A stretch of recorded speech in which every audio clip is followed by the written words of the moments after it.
दिव्या ने आंखें खोली और बड़ी फुर्ती से उठी। बाप रे, 8 बज गए। यह कैसे हो सकता है? मैं पिछले कई सालों से इतने देर तक नहीं सोई हूँ, फिर आज यह कैसे हो गया? आज अवनी के स्कूल तो गई, शिव को अब ऑफिस के लिए देर हो जाएगी। फालतू में अब उनकी बातें सुननी पड़ेगी।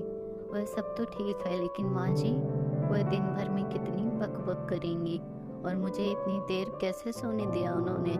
अब तक तो उन्होंने घर सिर पर चढ़ा लिया होगा। क्या हुआ होगा? दिव्या जल्दी से उठने लगी। शिव खुश चेहरे के साथ आया, वह भी तैयार होकर। Good morning Divya.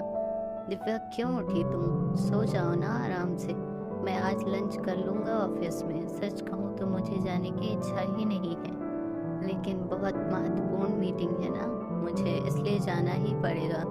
घर में जल्दी आ जाऊंगा, शाम को बाहर जाएंगे घूमने। बाय।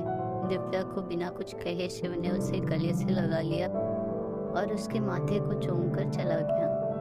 दिव्या झट से बाहर आई। किचन से कोई भी आवाज नहीं आ रही थी, और जब वह बाहर आई तो पापा जी की थाली में इडली बड़े दिखाई दे रहे थे। सांभर से बहुत अच्छी महक आ रही थी, लेकिन वह पैकेट से सांभर निकाल नहीं पाए। यह लोग कंटेनर में ठीक से क्यों नहीं दे सकते? अगली बार कंटेनर घर से ही देना। और इस घर में मुझे एक चम्मच भी नहीं मिलता, पापा जी बोले। रुकिए जी, आप जरा, मैं निकाल देती हूँ, नहीं तो आप सब सांभर नीचे फर्श पर गिरा देंगे, मेरा काम बढ़ा दोगे। और आपके सामने ही तो चम्मच है, आपको तो कुछ कैसे नहीं मिलता? क्या पता। एक काम करो, आप यह प्लेट लेकर टेबल पर बैठो, मैं देती हूँ सांभर और चटनी निकाल कर।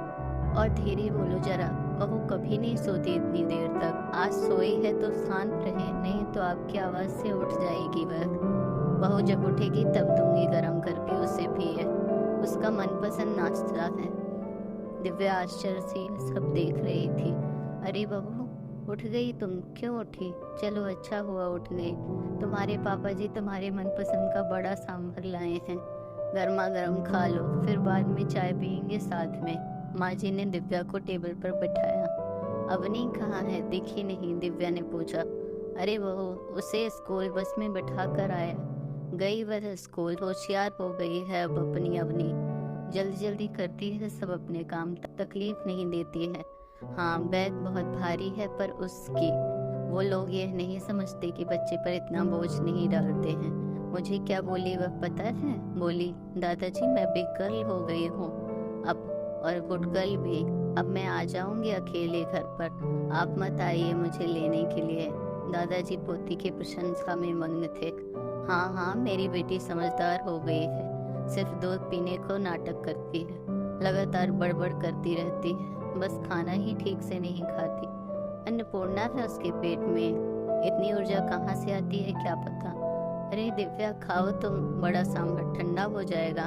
और चिंता मत करो तुम, मैंने अवनी को पराठा दिया है, छोटा सा खाया उसने और टिफिन में भी ले गई। माँ जी बोली। क्या पापा जी? माँ जी, मुझे उठाना चाहिए था ना, आपने क्यों किया सब काम? जाने दो, खाने में क्या बनाऊं? दिव्या ने अपराध बोध से कहा। दिव्या तुम कुछ मत करो, तुम्हारी बर्थडे है ना आज, तो मस्त मौज करो। हमारे पड़ोसी में वह बिंदिया आती है ना खाना बनाने के लिए, उसे बोला है मैंने आज से रोटी बनाने के लिए, बाकी का काम मैं कर लूंगी। तुम कितना काम करो अकेले? तुम्हारी क्लास, अपनी का होमवर्क, बाहर के काम, या शिव भी कुछ काम करने में मदद नहीं करता, तुम्हें सबके पीछे पीछे दौड़ना पड़ता है। अब आराम किया करो तुम, नहीं तो ऐसा करो ना, तुम और शिव 4 दिनों के लिए घूमने चले जाओ। बहुत दिन हो चुके हैं, वैसे भी तुम दोनों कहीं नहीं गए हो। अवनी को यहीं रहने दो, हम संभाल लेंगे उसे। आपको भी एक दूसरे के साथ वक्त बिताने की जरूरत है, माँ जी बोली। नाश्ते के बाद माँ जी ने चाय बनाई और तीनों ने बातें की और चाय पी। दिव्या का दिन अच्छा गया, बर्थडे में सहेलियों के साथ मस्ती की। कल का उसका खास दिन था, लेकिन आज उसका जन्मदिन उसकी सहेलियों ने मनाया, उस वजह से वह कुछ ज्यादा ही खुश थी।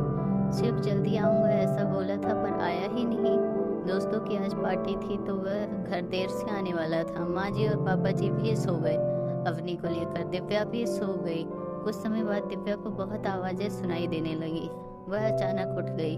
अवनी उसके बाजू में नहीं थी। वह डर गई और हॉल में आई। हर तरफ अंधेरा था और अचानक रोशनी आ गई। हैप्पी बर्थडे टू यू, अचानक जोर से बोले। माँ जी, पापा जी, शिव सब हंसकर उसे विश कर रहे थे।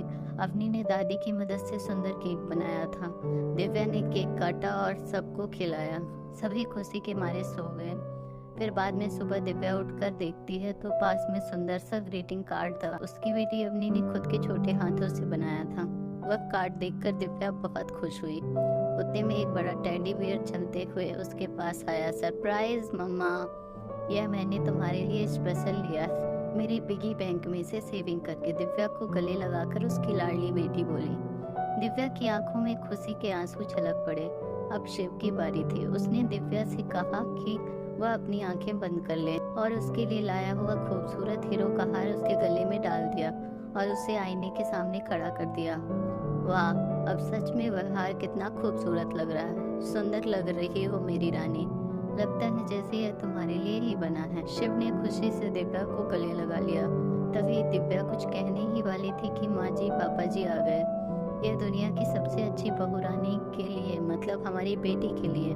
माँ जी, पापा जी ने कश्मीर का टिकट दिव्या के हाथों में रख दिया। दिव्या उनके पैरों पर आशीर्वाद लेने के लिए झुकी, लेकिन माँ जी ने उसे गले लगा लिया। पापा जी ने सर पर हाथ रखकर आशीर्वाद दिया। यह क्या माँ जी, पापा जी, इतना बड़ा सरप्राइज? वास्तव में इसकी कोई जरूरत नहीं थी, और सिर्फ हम दोनों ही क्यों जाएं? दिव्या ने उत्साह से कहा। नहीं नहीं, हम बूढ़े लोग क्या करेंगे वहाँ? वैसे भी आप दोनों को इसकी ज़्यादा ज़रूरत है, और हम अपनी का भी अच्छे से ख्याल रखेंगे ताकि आप दोनों फुल एंजॉय कर सकें। वह सेकंड हनीमून क्या बोलते हैं ना वो, आप आ जाओगे तो हम चले जाएंगे। पापा जी ने धीरे से शिव को आंख मारी। दिव्या और शिव दोनों शर्मा गए। चलो पैकिंग करो, आपको कल सुबह निकलना है। और आज क्या क्या खाना बनना है? आज दिव्या की पसंद का माँ जी ने फरमान किया। दिन आनंद में गया। शाम को दिव्या की आरती करके माँ जी, पापा जी ने उसे ढेर सारा आशीर्वाद दिया। दिव्या इस प्यार से पूरी तरह अभिभूत थी। पूरी तैयारी हो गई थी।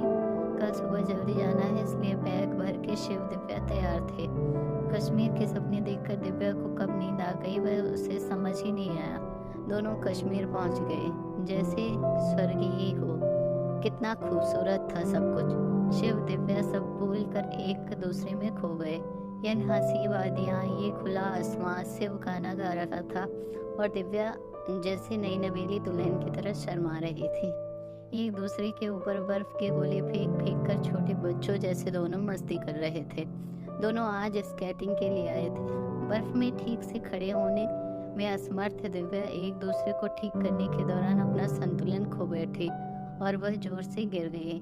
आंखें खोलकर देखती है तो क्या, उसके बेड के ऊपर से वह नीचे गिर गई थी। बाजू में शिव सोया हुआ था। मतलब वह सपना था। इतने में बेल बजी। दूध वाला आया होगा। वह बाहर आई। उतने में उसकी सास उससे बोली, अरे दिव्या, हर रोज कैसे देर से उठती हो तुम? 15 मिनट देर हो गई आज तुम्हें, जल्दी करो। अब चाय बनाओ और नाश्ते में कुछ अच्छा नमकीन बनाओ। मेरी सहेलियाँ आने वाली हैं, आज कुछ अच्छा खाना बनाना उनके लिए। और हाँ, घर पर ही रहना, आज कहीं बाहर मत जाना। माँ जी की रोज की कटकट चालू हो गई और दिव्या सचमुच सपने से हकीकत में आ गई। हमेशा की तरह हर कोई उसका जन्मदिन भूल गए। रोज रोज की भाग दौड़, घर के काम काज, सास के ताने, ससुर की फरमाइश, पति की धुन पर नाचने और बेटी की लीला देखने में वक्त उसका कब खत्म हो जाता है उसे भी समझ में नहीं आता। जिंदगी पर दिन खराब लगने लगा, लेकिन कल उससे बहुत अच्छा दिन जिया। लेकिन इस एक रात के मीठे सपने में उसने इतने खुशनुमा पल जी लिए थे जो उसके लिए क्या कम था। मन में उस कश्मीर का सपना साकार होने की प्रतीक्षा में वह काम करने लगे। अगर आपको हमारी स्टोरी बहू का खूबसूरत सपना अच्छी लगी हो तो अपने दोस्तों के साथ भी शेयर कीजिए और कमेंट में ज़रूर बताइए कि कैसी लगी हमारी ये कहानी।